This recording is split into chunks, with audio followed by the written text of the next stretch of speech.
I attribute you with popularizing, maybe you invented it, but certainly popularizing the term like greasing the groove. This notion of greasing the groove completely changed my conceptualization of strength training. I was so tuned to this notion of training a body part, creating an adaptation, then waiting for the adaptation to occur, and then training the body part again.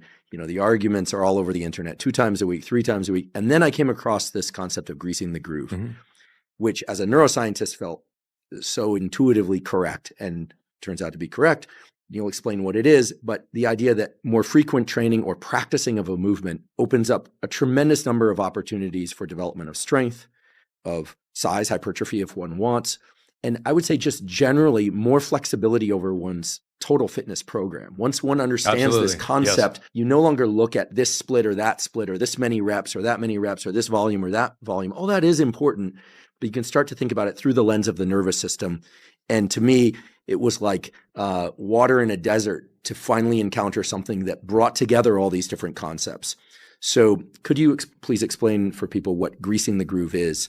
Ladies and gentlemen, grease the groove, we are talking about, let's use an analogy. Let's imagine that you are a bow hunter and you work in your garage, and then you walk out of your garage and you shoot an arrow, and you just go back to going about your business, just working in your garage. Or let's say you're a kid who practices martial arts, and on every break between classes, you just go in the corner and you practice your kata. This is the best way to practice your skill in small portions in a spaced out manner. What's really fascinating is traditional education and traditional strength training. It's based on the cramming model. So remember cramming for an exam. So you're studying at night and you somehow squeak by and you pass it. Okay, great. And then a couple of days later, you happily forget everything. So in contrast, imagine that let's say you're studying a foreign language. You write words on cards, and at every opportunity, you're standing in line in the bank. So the lesser mortals are fooling around on their phones. You're just going through your deck. You're like, oh, can I translate this word? I go, put it back in the deck, flip it over. Then next time you're in some other place, you do this again. So this is an example of space practice versus the traditional mass practice. And the evidence of the superiority of space practice is just overwhelming. It goes back to the 19th century, and there's at least more than 1,000 papers published on that. And still very few people do that, which is really sad. And strength is a skill. If we look at what's going on, it's the Hebbian mechanisms. So pretty much every time that you activate a particular connection, synaptic connection, between the neurons, that connection becomes stronger. So if you do it over and over and over. So the grease the groove is the analogy is that command that's coming in from your brain to your muscles, that's the groove. That's that pathway. And the more you use it, pretty much the more grease it becomes. So it's like becomes a superconductor. So in the future, you don't have to try as hard to lift the same amount of weight, or you can try the same amount and you can lift harder. So we haven't even addressed the neural drive yet. We just pretty much made the motor neurons more responsive to it. It's a very easy and very simple way to train. And strength comes very easily and very, very unexpectedly. To make sure that it does happen, you have to address the issue of specificity. So specificity pretty much means, without getting too much into the weeds, to get stronger, first of all, you need to lift weights that are heavy enough. And if you're looking about percentages of 1 rep max, we're looking at 75 to 85 typically. If you go too light, you don't make the impression on your nervous system, and it's just not specific enough.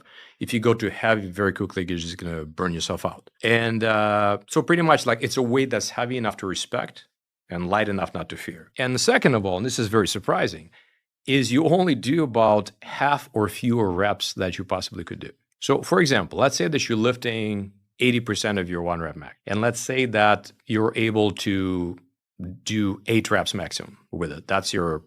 Which is fairly common. Well, you're only going to do about 3 to 4 reps per set, and that's it. And the gym bros at this point go crazy, where's the intensity? Well, intensity in strength training is just how heavy the weight is. It has nothing to do with the effort. And it's been proven over and over that that's much more important than how hard you're exerting yourself. There are times for that. There are absolutely times for that. But if the weight is heavy enough, and if you do half the repetitions that you possibly could do, you're going to get stronger. It's very safe, and you're not going to burn out psychologically, and it's also very easy on your body. So also that builds muscle as well.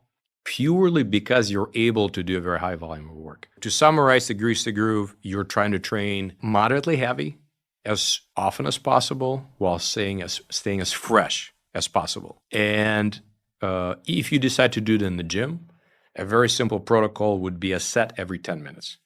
It sounds really bizarre. Like, why? Why would you rest for so long? This apparently has to do with initial memory consolidation. There's so much is still unknown.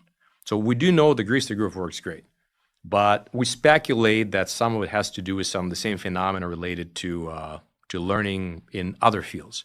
So if you're doing something over and over, like you're saying 2 + 2 is 4, 2 + 2 is 4, you're just using your short-term memory. You're not memorizing anything. But if you say 2 + 2 is 4, you go get a coffee, you come back and you try 2 + 2, 4. So there's that desirable difficulty that you have in there, and you have to process that instead of just go through the groove. That apparently helps this adaptation. So rest for at least 10 minutes. Do sets of about the repetitions of half of what you're possibly able to do, and listen to your body. Typically train 2-3 days in a row, and then take a day off. But listen to your body. Are you doing anything in the rest periods between these 10 minutes? So is it, let's say, bench press, wait 10 minutes till you bench press again, but in the meantime, you're doing Zercher squat 5 minutes after the first bench press?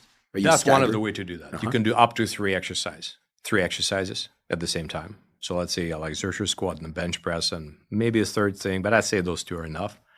And another option is you can do that. You can incorporate this into, if you do only one exercise, you can squeeze it into your lifestyle or your athletic practice. So for example, in let's say you're teaching a track practice or martial arts class, and every 10 minutes on the clock, you just have the class drop and do 3 hard, let's say 3 one-arm push-ups, okay, and then get back to the class. So there's no interference whatsoever. In fact, it's better than no interference. So if you do strength work that's not exhausting in nature and that's not novel to you, it has a tonic effect just for anything that you can do with your brain or with your body, anything.